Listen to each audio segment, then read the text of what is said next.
22 மே 2026 அன்று ரிலீஸ் ஆன சவுக்கு சங்கர் அவர்களுக்கு கொடூரமான ஆட்சியான திமுக ஆட்சி காலத்தில் அவருக்கு ஏற்பட்ட கொடுமையை எல்லாம் கடந்து இன்று விடுதலையாகி இருக்கும் சவுக்கு சங்கர் அவர்களுக்கு உள்ளபடியே இந்த சுலுக்கு சங்கரின் வாழ்த்துக்கள். தொடர்ந்து உங்களின் ஊடக பணி தொடரட்டும் அப்படின்னு. அதாவது ஒருத்தங்க வந்து கஷ்டத்துல இருக்கும் போது தான்ப்பா வந்து இது மாதிரி பேரடிலாம் பண்ணக்கூடாது. அவர் தான் வெளில வந்துட்டாரு, அதுக்காக வெயிட் பண்ணி பார்த்தீங்கன்னா ரொம்ப நாளுக்கு அப்புறம் அவருக்காக ஒரு ட்ரிபியூட் அவர் மனசு வச்சு அந்த கண்ணாடியை நான் வாங்கினேன்னா பார்த்துக்கோங்க. இன்ஃபேக்ட் அவர் வந்து வெளில வந்ததுல எனக்கு ஒரு பெரிய சந்தோஷம் என்ன அப்படின்னு பார்த்தீங்கன்னா, ஊடக சுதந்திரம் இந்த ஆட்சியில் வந்து நிஜமாவே திமுக ஆட்சியில் எந்த அளவுக்கு வந்து தவறாக வந்து ஹேண்டில் பண்ணியிருக்காங்க அப்படிங்கிறத புரிஞ்சுக்கிட்டு இப்பொழுது டிவிகேவோட ஆட்சியில் முதல்வர் விஜயோடைய ஆட்சியில் வந்து பார்த்தீங்கன்னா வந்து அதை புரிஞ்சுக்கிட்டு மக்களோட பல்ஸுக்கு ஏற்ற மாதிரி ஊடகத்துக்கான சுதந்திரத்தை கொடுக்கணும் அப்படின்றத அவங்க வந்து நடைமுறைப்படுத்த போகிறாங்க அப்படிங்கிறத நம்புகிறேன் நான். அதற்கு ஒரு தொடக்கமாக தான் வந்து இந்த சவுக்கு சங்கர் அவர்களுடைய ரிலீஸை வந்து பார்க்குறேன். நீங்களே பார்த்துருப்பீங்க, அவர் வந்து ரிலீஸ் ஆகிட்டு பேட்டிலாம் வந்து கொடுத்துருந்தாரு. அதுக்கப்புறம் வீட்டுக்கு போய் தன்னுடைய தாய்க்கெலாம் வந்து மரியாதைலாம் வந்து செஞ்சிருந்தாரு. நிஜமாவே வந்து பார்த்தீங்கன்னா ஒரு கஷ்டத்தை அனுபவிச்சுட்டு வெளில வந்திருக்காரு. அவர் வெளில வந்ததில் அவர் பட்ட இன்னல்கள் எல்லாத்துலேயுமே வந்து பார்த்தீங்கன்னா முடிவுக்கு வந்திருக்கு அப்படிங்கிற ரீதியில் நம்மளுக்கு சந்தோஷம் தான். நம்ம எப்போவுமே சொல்லியிருக்கோம், திமுக ஆட்சியிலேருந்து அடக்குமுறைகளை கட்டவிழ்த்து விட்டப்பவும் சொல்லியிருக்கோம். இப்போ வேற ஒரு ஆட்சி வந்திருக்கு, இப்போ அவர் வெளில வந்திருக்கு. எப்பயும் சொல்கிறோம், சவுக்கு சங்கர் அவர்கள் பண்ணக்கூடிய விஷயங்கள், சொல்லக்கூடிய எல்லா விஷயங்களுக்கும் நம்ம வந்து ஆமோதிக்கலை, எல்லாத்தையுமே வந்து சரி அப்படின்னு சொல்லிட்டு கண்மூடித்தனமாக சொல்லலை. அவருடைய வழிகள் எல்லாமே வந்து பார்த்தீங்கன்னா மிகவும் சிறந்தது, சிறந்த பத்திரிகையாளர், ஊடகவியாளர் அப்படிலாம் வந்து பார்த்தீங்கன்னா நேர்மை தவறாதவர் இந்த மாதிரிலாம் சொல்ல. ஆனால் நிஜமாவே யாருனாலும் சரி, ஒருத்தங்களை ஹேண்டில் பண்ணுறதுக்கு இல்லை தண்டிக்கிறதுக்கு இல்லை நடவடிக்கை எடுக்கிறதுக்கு அப்படிங்கிறதுக்கு சில வழிமுறைகள் இருக்குது. திமுகவோட ஆட்சியில் என்ன பண்ணிட்டாங்க அப்படின்னு பார்த்தீங்கன்னா, அது ரொம்ப கீழே இறங்கி போயிட்டு வந்து ஒரு பர்சனல் கிரட்ஜு வெஞ்சன்ஸ் அப்படிங்கிறத ரொம்ப அதிகமாக காட்ட ஆரம்பிச்சிட்டாங்க. ஒரு அதிகாரி அவர் வந்து பார்த்தீங்கன்னா ஒரு அதிகாரியும் அப்படி நடந்துக்கூடாது. தனிப்பட்ட காழ்ப்புணர்ச்சியை வந்து பார்த்தீங்கன்னா வந்து மாற்றி மாற்றி காட்டிக்கிட்டு அவருடைய கேஸில் பர்சனல் கிரட்ஜ் அண்ட் வெஞ்சன்ஸ் வந்து உள்ள போந்தது தான் இவ்வளோ பெரிய பிரச்சனையானது. மட்டும் இல்லாமல் திமுக தொடர்ந்து வந்து ஒருத்தருக்கு மீடியா அட்டென்ஷன் கிடைக்குது, அவர் வந்து பார்த்தீங்கன்னா தொடர்ந்து ஆட்சியை பற்றி குறை கூறிக்கிட்டே இருக்காரு அப்படிங்கிறதுனா அவர் எப்படி ஹேண்டில் பண்ணணும்னு தெரியாமல் தொடர்ந்து அவரை வந்து உள்ளே வச்சு அவர் வீட்டுக்கெல்லாம் போயிட்டு ரொம்ப கஷ்டப்படுத்தி வந்து பார்த்தீங்கன்னா இன்னைக்கு இந்த நிலைமையில் வந்து நிற்கிது. நிஜமாவே வந்து அவங்க ஆட்சி வரணும்னு சொல்லிட்டு பேசிட்டு இருந்தவர், ஆட்சி வந்ததுக்கப்புறமா சாதகமாக பேசிட்டு இருந்தவர்.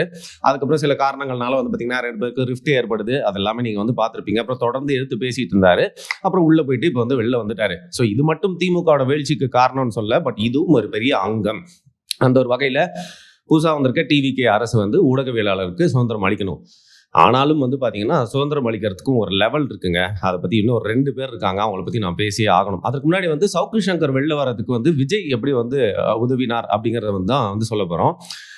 விஜயோட காதில் வந்து பார்த்தீங்கன்னா வந்து இது மாதிரி அவர் உள்ளே இருக்காரு அப்படிங்கிறத திருப்பி நினைவுபடுத்தணும்னா சீக்கிரமாக அவர் வந்து வெளில எடுக்கணும் அப்படிங்கிறதுக்கான நடவடிக்கை எடுக்கணும்னு சொல்லிட்டாரு. அது மட்டும் இல்லாமல் சவுக்கு சங்கரோட க்ளோஸ் எய்டாக ஒருத்தங்க என்ன பண்ணுறாங்கன்னு பார்த்தீங்கன்னா, அவங்க போட்டு விஜயோடைய கட்சியில் டிவிகேல வந்து பார்த்தீங்கன்னா வந்து அவருடைய கட்சியில் இருக்க நம்பர் 3 பவர்ஃபுல் பர்சன் இருக்காரு, அவரை போயிட்டு மீட் பண்ணி இந்த விஷயத்தை பற்றி பேசுகிறாங்க.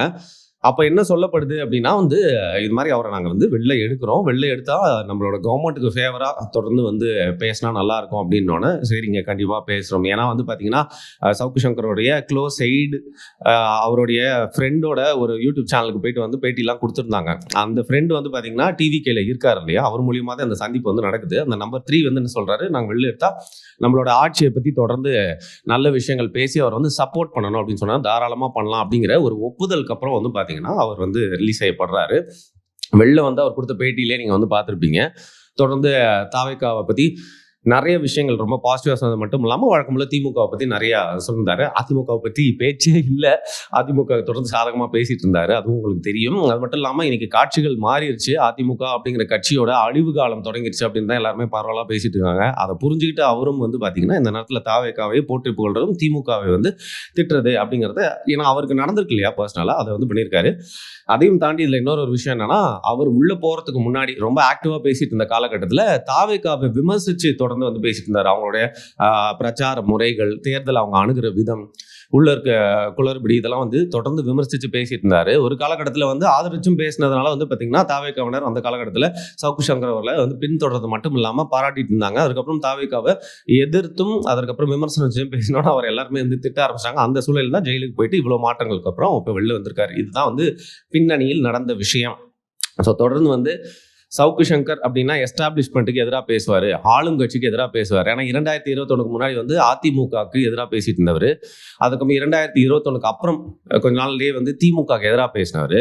முதல் முறையாக வந்து ஆளும் கட்சிக்கு சாதகமாக பேசக்கூடிய ஒரு சூழ்நிலையில இப்போ வந்திருக்காரு. ஸோ அவங்களுடைய பார்வையாளர்கள் அவர் எப்படி பார்க்க போகிறாங்க அப்படிங்கிறத பொறுத்து இருந்து பார்க்கணும். ஆனால் அவர்கிட்ட கேட்டப்போ நான் ஒரு ஊடக சுதந்திரத்தோட ஒரு ஒரு ஊடகவியலாளராக வந்து நடுநிலையாக செயல்படணும்னு நினைக்கிறேன்னு சொல்லியிருக்காரு. எனக்கு போன கொடூரமான ஆட்சியிலே நான் வந்து பேசினேன். இப்போ தாவேக்காவோட ஆட்சியில் அவங்க எல்லாமே கொஞ்சம் கரெக்டாக பண்ணிட்டு இருக்க மாதிரி தான் இருக்குது. இப்போ எப்படி வந்து அவங்களோட அரசில் இருக்க குறைகள்லாம் வந்து எடுத்து கூறாமல் இருப்பேன் அப்படின்னு சொல்லியிருக்காரு. பார்க்கலாம் எந்த அளவுக்கு போகுது அப்படின்னு. இப்போது இன்னொரு ட்வீட் ஒன்று காமிக்கிறேங்க. அந்த ட்வீட்டெல்லாம் என்னால் வாயால் சொல்ல முடியாது. சொன்னால் வந்து எனக்கே அசிங்கமாக இல்லை, நான் சொன்னதுனால நீங்கள் ஏன் மேலே கூட கோவப்படுறதுக்கான வாய்ப்பு இருக்குது. செத்தாலும் நம்ம இந்த மாதிரி தரம் தாழ்ந்து வந்து ஒரு விஷயத்தை பேசுகிறதோ ஒரு பதிவிடவோ மாட்டோம். அந்த ட்வீட்டை வந்து பத்திரிகையாளர் அப்படிங்கிற பேரில் ஒருத்தர் போட்டிருக்காரு. உங்கள் பார்வைக்கு. படிச்சிட்டிங்களா? ஸோ நீங்கள் இப்போ படித்து முடிச்சலன்னா அதை சைடில் வச்சுக்கிறேங்க, அப்படி படிச்சுட்டே நான் பேசுறது கேளுங்க. இந்த அளவுக்கு நான் என்ன சொல்கிறேன், ஊடக சுதந்திரம் இருக்கலாம், பட் அதுக்கும் ஒரு பவுண்ட்ரி இருக்கு இல்லையா?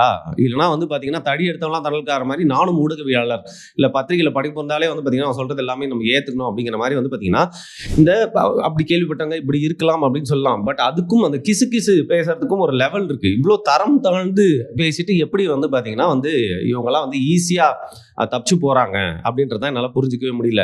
இப்போ அதற்காக வந்து திமுக மாதிரியே தாவேக்கா ஆட்சியும் வந்து இவங்களை பழி வாங்கணும், அவங்கள நடவடிக்கை வேணுன்ட்டே எடுக்கணும்னு சொல்ல. எல்லாத்துக்கும் ஒரு சட்டம், ஒரு ரூல்ஸ், ஒரு நியதின்னு ஒன்று இருக்குல்ல. இது என்ன பேச்சு? ஏன்னா இந்த நபர்லாம் வந்து பார்த்தீங்கன்னா திமுக ஆட்சியில் வந்து நம்ம சில விஷயங்கள்லாம் பேசுகிறப்போ, குறிப்பாக சவுக்கு சங்கருக்கு சப்போர்ட் பண்ணி கூட நம்ம பேச மாட்டோம். அவரை பற்றின அப்டேட் தான் நம்ம சொல்லுவோம்.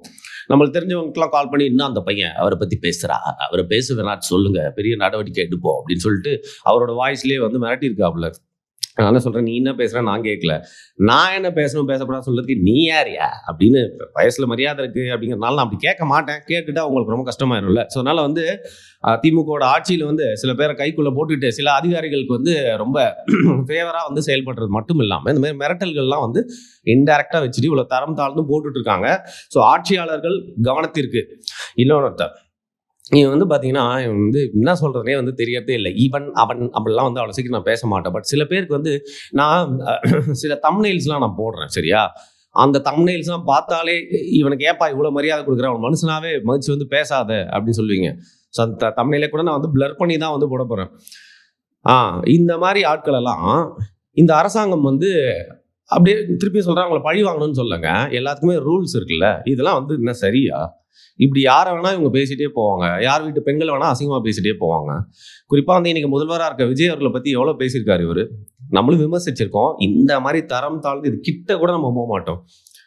அது மட்டும் இல்லாமல் சீமானவர்களோட குடும்பத்தை குறித்து, அது மட்டும் இல்லாமல் இங்கே யாரெல்லாம் வந்து எதிர்க்கிறாங்களோ எல்லாரும் குறித்து தரம் தாழ்ந்து இறங்கி கேவலமாக பேசுகிறோம். இவெல்லாம் வந்து பத்திரிகையாளர், அவர் கோட் ஷூட் வேற போட்டுக்கிறேன், எவன்லாம் கோட் ஷூட் போடுறதுன்னு சொல்லிட்டு ஒரு அருகதே இல்லாமல் போச்சு. யார் வேணா போடலாங்க, எந்த ஒரு ஃபேமிலியிலேருந்து வந்து வேணா வந்து பார்த்தீங்கன்னா கோட் ஷூட் போடலாம்.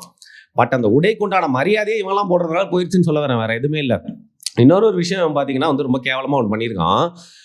இது வரைக்கும் வந்து திமுக ஆட்சியில் கன்மேனோட வந்து இவன் சுற்றிட்டு இருந்தான். அவர் பெரிய வந்து தியாகி பண்ண வேலைக்கு வந்து பார்த்தீங்கன்னா இவருக்கு உயிருக்கு ஆபத்துன்றதுனால கன்மேன்லாம் போட்டிருக்காங்க அப்படின்னு சொல்லிட்டு அந்த ஆட்சியில் வந்து ஏதோ ஒரு ஃபேவரில் கன்மேன் சுற்றிட்டு அதையும் வந்து அப்யூஸ்லாம் பண்ணிட்டு இருந்தான் அவங்களோட பவர்ஸ்லாம். இப்போ என்ன பண்ணா, ஆட்சி மாறுதல் ஏற்பட்டோன்னா வந்து இது தெரிஞ்சிருச்சு ஏதோ ஒரு வகையில் வந்து கும்மாங்குத்து வாங்க போகிறோம் அப்படின்னு சொல்லிட்டு. அதனால் போயிட்டு திருமாவளவன் அவர்களை மரியாதை நிமித்தமாக வந்து சந்திக்கிறாப்லையா.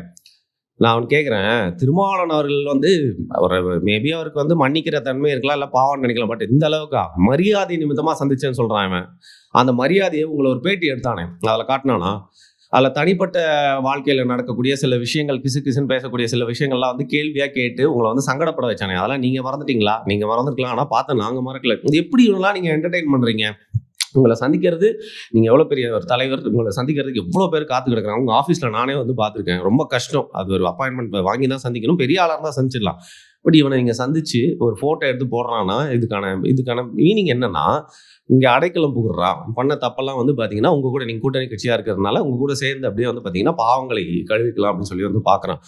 இப்போ தின்னவன் தண்ணி குடிப்பான், இது எல்லாருக்குமே வந்து பொருந்தும். சரி, இவன் வந்து பழி கூட பழி வாங்கல் நடவடிக்கை கூட எடுக்க வேணாங்க, நடவடிக்கையை கூட எடுக்க வேணாம்.